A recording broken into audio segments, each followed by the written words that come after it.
Dr. Matt here at Green Dental. Just wanted to take some time to discuss the post-op procedure instructions after you've had your implant placed, and then just talk about next steps once we place the implant.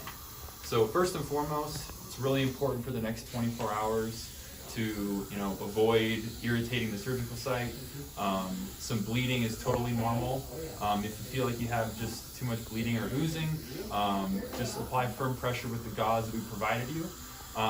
If that doesn't seem to be doing the trick, you can also always bite on a tea bag.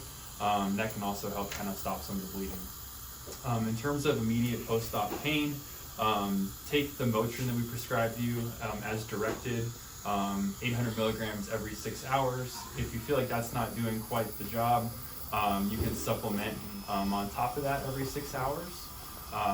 Be sure to take the antibiotics we prescribed you as directed.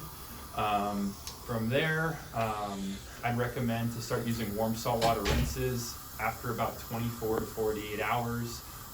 Again, just be very gentle.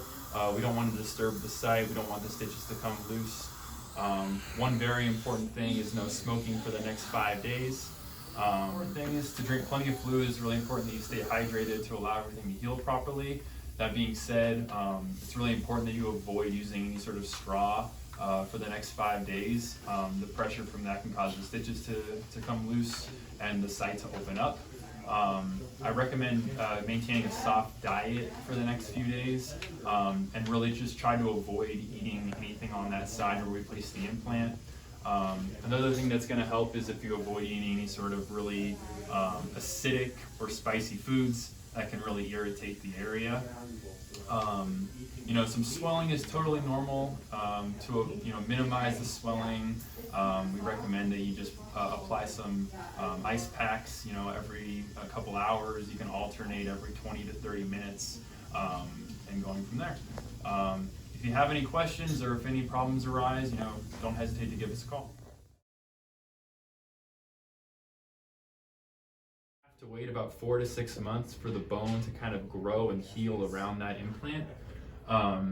After that point, what we then do is completely uncover the implant. When the implant's placed, the gum tissue is going to grow over it, heal over it. You won't even know it's there. What we'll do is make a small incision in the gum tissue, and then we'll place what's called a healing abutment or a healing cap into the implant. That's going to allow the tissue to heal nicely around that. And then you'll notice that this kind of healing cap is present once we place that.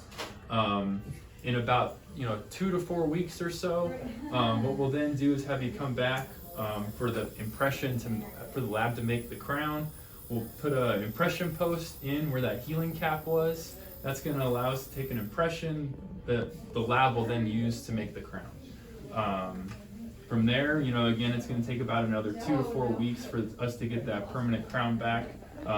We'll screw that crown in and you'll have the implant.